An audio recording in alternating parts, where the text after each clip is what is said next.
ورحمۃ اللہ وبرکاتہ e learning teaching پیش کرتے ہیں جناب چہاروں مذہب المحرت مطالعہ 1 اور آج کی سبق کا عنوان ہے سبق نمبر 8 بیش قیمت اناج۔ تو آج کی سبق میں ہم اناج کتنا بیش قیمتی ہے اس کے بارے میں اس ویڈیو میں ہم پڑھیں گے۔ اسائی سمجھنا، اس کو کہتے ہیں اسائی۔ امی چھلکے ہلکے ہوتے ہیں اس لیے پچھوڑتے وقت وہ ہوا کی وجہ سے اڑ کر دوسری جانب گر جاتے ہیں۔ دانے وزنی ہوتے ہیں اس لیے وہ سوکھ میں رہ جاتے ہیں۔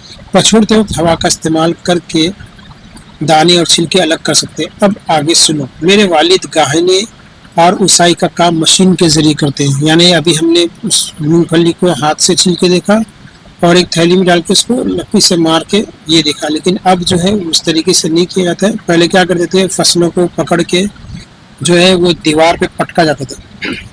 پہلے زمانے میں جو ہے ایک دیوار، کھیت کے پاس ایک دیوار ہوتی تھی اور فصل کو پکڑ کے اس کو جو ہے زور سے پٹکا جاتا تھا تاکہ دانے الگ ہو جائے۔ تو ابھی جو ہے سارا گہانا یعنی ملنی اور اسائی کا کام سب مشین سے ہوتا ہے۔ تب ناہید کی امی کہہ رہی ہے کہ آگے سنو، میرے والد گاہنے اور اسائی کا کام مشین کے ذریعے کرتے ہیں۔ مشین میں گاہنے اور اسانے کا کام ایک ہی وقت میں ہو جاتا ہے، یعنی الگ الگ نہیں کرنا پڑتا ہے کہ پہلے اس کو پٹکو، پھر اس کے بعد پٹکنے کے بعد جب دانے الگ ہو گئے اور فصل الگ ہو گئی تو پھر اس کو جو ہے اونچائی پہ کھڑے رہ کے اس کو دانوں کو گرایا جاتا ہے۔ تو گرانے کے وقت جو ہے سارا بھوسا، سارے چھلکے اڑ جاتے ہیں اور دانے نیچے گر جاتے ہیں۔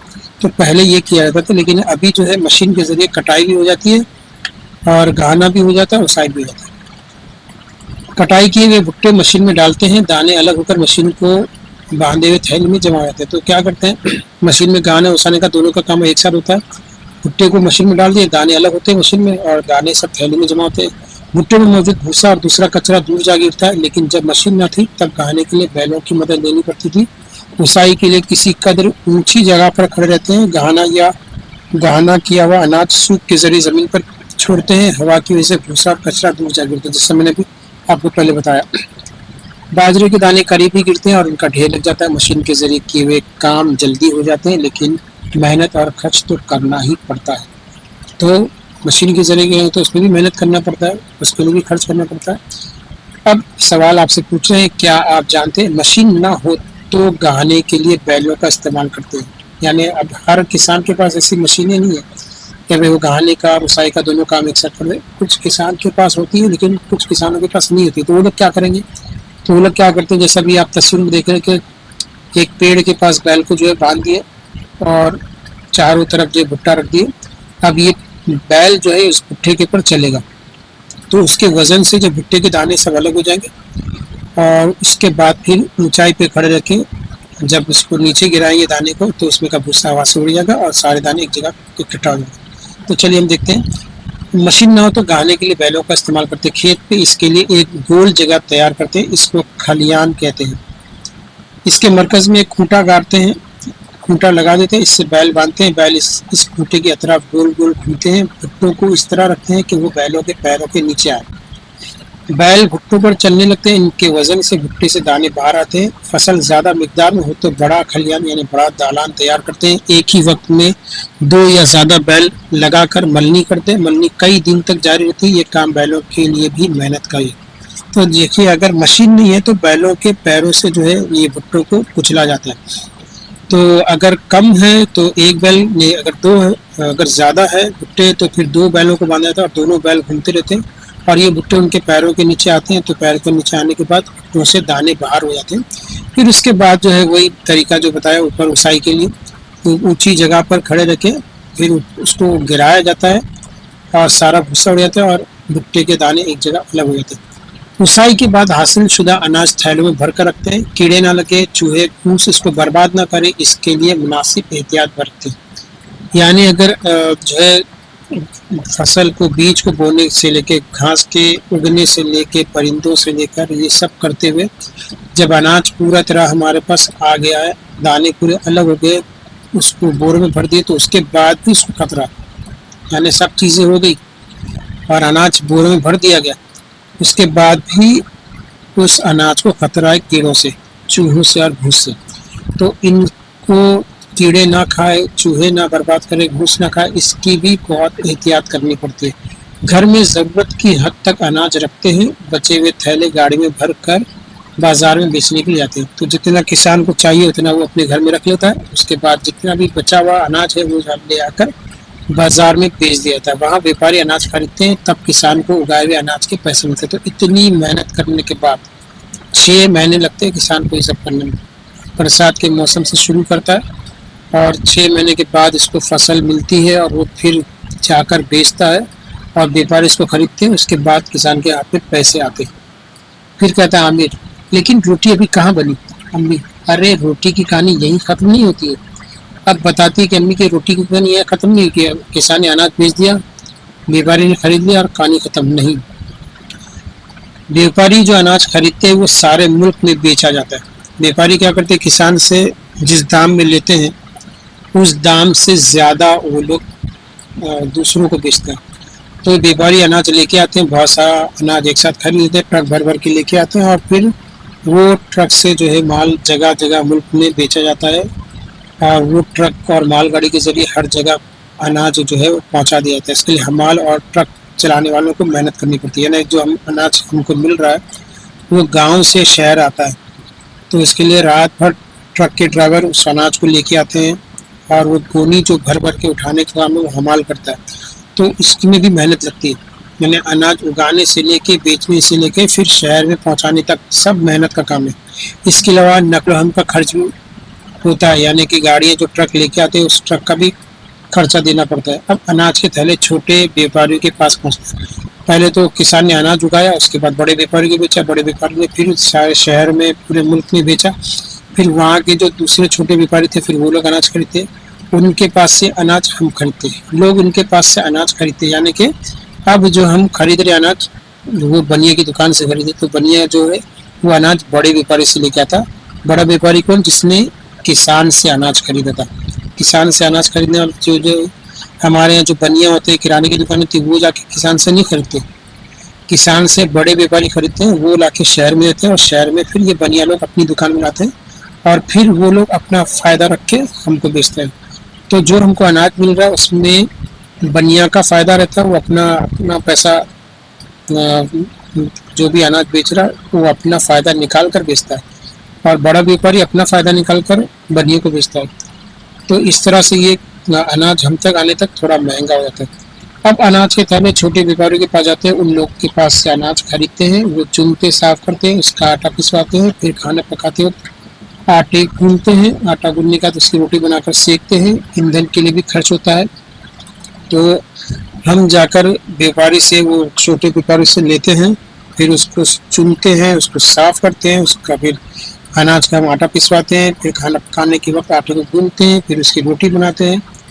تو یہاں تصویر میں دیکھ رہے ہیں کہ بیپاری کے پاس سے ہم نے اناج خریدا، پھر گھر میں لا کے اس کو ہم نے صاف کیا، پھر ہم نے چکی میں دیا، اس کا آٹا بنا، پھر اس سے روٹی بنایا، پھر اس سے روٹی بنانے کے لیے بھی ایندھن استعمال ہوتا ہے، یا گیس پہ پکاؤ یا تو پھر گھاسلے وغیرہ اس کے چولہے پہ پکاؤ، تب جا کر ناہید اور عامر کی رکابی میں روٹی آتی ہے۔ یعنی کہ جو روٹی ہماری رکابی میں پہنچی ہے اس کے پیچھے کتنی محنت ہے۔ کسان پہلے ہل چلاتا ہے، اس کے بعد بیج بوتا ہے، پھر فصل اگتی ہے، پھر اس میں گھاس لگتی ہے، گھاس کو ہٹایا جاتا ہے، پھر فصل بڑھتی ہے، پھر اس میں بھٹے لگتے ہیں، پھر دانے لگتے ہیں، دانے لگنے کے بعد پرندے آتے ہیں، ان دانوں کو کھانے کی کوشش کرتے ہیں، پھر پرندوں سے بچایا جاتا ہے، پھر بھٹوں کو کاٹا، جب پوری فصل تیار ہوتی ہے بھٹوں کو کاٹا جاتا ہے، پھر اس میں گہانی ملنے کا کام ہوتا ہے، پھر اسائی ہوتی ہے، پھر اس کو تھیلوں میں بھرا جاتا ہے، چوہوں سے، گھوس سے اور کیڑے مکوڑے سے بچایا جاتا ہے، پھر اس کو لا کے بیپاری بڑے بیپاری کو بیچا جاتا ہے، پھر بڑا بیپاری جو ہے وہ مختلف ٹرک سے الگ الگ شہروں میں بھیجتا ہے، پھر وہاں سے چھوٹے بیپاری خریدتے ہیں، پھر چھوٹے بیپاری سے پھر ہم خریدتے ہیں، پھر ہم بھی لا کے اس کو صاف کرتے ہیں، پھر اس کو پساتے ہیں، پھر اس کو پکاتے ہیں، پھر اس کے بعد روٹی ہماری رکابی میں آتی ہے۔ اتنے لوگوں کی کوششوں اور محنت سے غذا تیار ہوتی ہے، کیا یہ غذا ضائع کرنا مناسب ہے؟ یہ ہے امی کا سوال وحید کی اور عامر کی، اور میرا بھی سوال سب بچوں سے ہے کہ اتنی کوششوں کے بعد ہماری پلیٹ میں جو اناج آیا ہے کیا اس کو ضائع کرنا صحیح ہے؟ کیا آپ جانتے ہیں کچھ لوگوں کی غذا میں سنگاڑے اور مکھانے شامل ہوتے ہیں؟ تو اپنے غذا میں سنگاڑے اور مکھانے کھاتے ہیں، آپ نے دیکھیں گے سنگاڑے جو ہے کالے رنگ کے ہوتے ہیں، مکھانے سفید رنگ کے ہوتے ہیں۔ میٹھے پانی میں نشو و نما پانے والی مخصوص قسم کی 2 نباتات ہیں، یہ نکسس کی دو نباتات سے یہ حاصل ہوتے ہیں. انہیں جمع کرنے، صاف کرنے، سکھانے، ذخیرہ کرنے اور ان کی نقل و حمل کے لیے بھی لوگوں کو محنت کرنی پڑتی ہے. سنگاڑے بہت اچھے ہوتے ہیں، مکھانے بہت اچھے ہوتے ہیں، لیکن اس کے پیچھے بھی بہت محنت کرنی پڑتی ہے کیونکہ میٹھے پانی میں جو ہے ان کی نشو نما ہوتی ہے اور یہ تھوڑے مہنگے ملتے ہیں لیکن صحت کے لیے بہت اچھے ہیں. دوسری غذائی اشیاء، مچھلیاں پانی سے حاصل ہوتی ہے. آپ معلوم ہے کہ ہماری غذا میں، متوازن غذا میں جہاں سبزی، دال، ترکاری، روٹی، انڈے یہ سب چیزیں ضروری ہے، وہاں دوسری چیز مچھلی بھی بہت ضروری ہے. مچھلیاں جو پانی سے حاصل ہوتے ہیں، انہیں حاصل کرنے کے لیے ماہی گیر یعنی کہ مچھوارے جو ہوتے ہیں سخت محنت کرتے ہیں. کچھ لوگ جنگل میں ملنے والے آملے، جامن، کرندے، بیر جیسے پھل جمع کر کے بیچتے ہیں. تو ہم کو جو آسانی سے آملہ مل جاتا ہے، جامن مل جاتا ہے، کرندے مل جاتے ہیں، بیر مل جاتے ہیں، لیکن یہ سب کچھ لوگ جنگل جا کر یہ سب چیزیں لے کے آتے ہیں اپنی جان خطرے میں ڈال کے. تو ہم کو تو آرام سے مل جاتے ہیں لیکن یہ لوگ بڑی مشقت سے لے کے آتے ہیں. کچھ لوگوں کے سبزیوں کے کھیت ہوتے ہیں تو کچھ لوگوں کے پھلوں کے باغ ہوتے ہیں. کچھ لوگ مرغی پالتے ہیں، کچھ لوگ مویشی پالتے ہیں اور اس طرح کاروبار ہوتا ہے. تو ہم کو جو بھی چیز ملتی ہے، کچھ لوگوں کے کھیت ہوتے ہیں سبزیوں کے، جیسے ابھی میں نے اناج کا بتایا، باجرے کا بتایا، تو کچھ لوگوں کے سبزیوں کے کھیت ہوتے ہیں اور کچھ لوگوں کے پھلوں کے باغ ہوتے ہیں. ان سب کے لیے محنت کرنی پڑتی ہے. اور کچھ لوگ جو ہے اپنا کاروبار مرغیاں پالنے میں لگاتے ہیں، مرغیاں پالتے ہیں، مرغیاں بیچتے ہیں، ان کے انڈے بیچتے ہیں. کچھ لوگ جو ہے جانور پالتے ہیں، جیسے گائے، بھینس، بکری، ان کو پالتے ہیں، ان کا دودھ بیچتے ہیں. تو اس طرح ہر کوئی نہ کوئی چیزیں بیچتا ہے اور اپنا جو ہے ذریعہ معاش تلاش کرتا ہے اور اپنے روٹی روزی کا بندوبست کرتا ہے. تو یہ سب الگ الگ کاروبار ہے، ان کے کام کرنے سے یہ چیزیں ہم کو آسانی سے مل جاتی ہیں. یہ تمام لوگ اپنے کاروبار کے لیے خوب محنت کرتے ہیں. ان کی کوششوں سے مختلف قسم کی غذائی اشیاء ہمیں ملتی رہتی ہیں. ان کا ذخیرہ، نقل و حمل، فروخت، اس طرح ان سے کھانے کی چیزیں تیار کرنے میں کئی لوگوں کی کوششیں اور محنت کام آتی ہے. اس پر خرچ بھی بہت ہوتا ہے. اس لیے ہم سب کو اس بات کا خیال رکھنا چاہیے کہ غذا برباد نہ ہو. یعنی ہمارے برتن تک جو غذا آتی ہے اس کے اندر کئی لوگوں کی محنت ہے، کئی لوگوں کی محنت اور مشقت ہے اور بہت سارا خرچہ ہے. ان سب کی کوششوں اور محنت کی وجہ سے ہم کو گھر بیٹھے چیزیں کھانے ملتی ہے، تو ہمیں اس کی قدر کرنی چاہیے. اب اس سبق سے ہم نے کیا سیکھا؟ تو کچھ باتیں ہیں جو آپ کو یاد رکھنی ہے اس سبق میں جو میں نے سمجھایا. پہلی بات ہے کہ اپنی غذا میں شامل چیزیں کھیت، تالاب، سمندر، جنگل، مویشی خانے اور کئی دوسری جگہوں سے حاصل ہوتی ہے.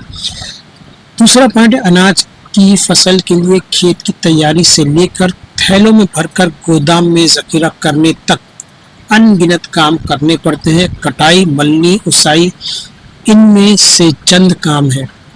تیسرا پوائنٹ، اس کے بعد اناج کی نقل و حمل. نقل و حمل کا مطلب یہاں سے وہاں ٹرانسپورٹ کرنا، ٹھیک ہے. فروخت اور کھانے کی چیزیں تیار کرنے کے کام کرنے پڑتے ہیں، تب غذا ہماری رکابی تک پہنچتی ہے. رکابی یعنی پلیٹ، ورنہ بہت سارے بچوں کو رکابی کیا ہے پتہ نہیں. رکابی کا مطلب ہے پلیٹ. چوتھا پوائنٹ ہے کھیت کی طرح ہی دوسری غذائی اشیاء کی پیداوار میں بھی کئی لوگوں کی محنت ہوتی ہے. پانچواں پوائنٹ، ہم سب کو اس بات کا خیال رکھنا چاہیے کہ غذا برباد نہ ہونے پائے. اور ہمارے مذہبی طریقہ بھی ہے کہ جو بھی کھائیں اس کو پوری ایمانداری سے اللہ کا شکر کرتے کھائیں اور پلیٹ کے اندر کوئی دانہ نہ چھوڑے، ٹھیک ہے. اگر ہم پلیٹ میں کوئی دانہ نہیں چھوڑتے، پورا صاف کرتے ہیں، تو برتن بھی ہمارے لیے دعا کرتے ہیں. تو امید ہے یہ سبق آپ کو پسند آیا ہوگا. تو آپ اب جب بھی کھانا کھائیں گے کھانے کی بے حرمتی نہیں کریں گے، کھانا ضائع کرنے کی کوشش نہیں کریں گے. اور کھانا اگر آپ ضائع کرنے کی کوشش کرتے ہیں یا کھانا بچاتے ہیں تو آپ یاد کیجئے کہ اس کھانے کے پیچھے کتنے لوگوں کی محنت لگی ہے. اگر آپ وہ چیز یاد کریں گے تو آپ کھانے کو ضائع نہیں کریں گے. تو ملتے ہیں اگلے ویڈیو میں، تب تک کے لیے اللہ حافظ. اس ویڈیو کو ضرور شیئر کیجیے اور لائک کیجیے، اور چینل پہ نئے ہیں تو اس کو سبسکرائب ضرور کیجیے. ملتے ہیں اگلے ویڈیو میں، تب تک کے اللہ حافظ.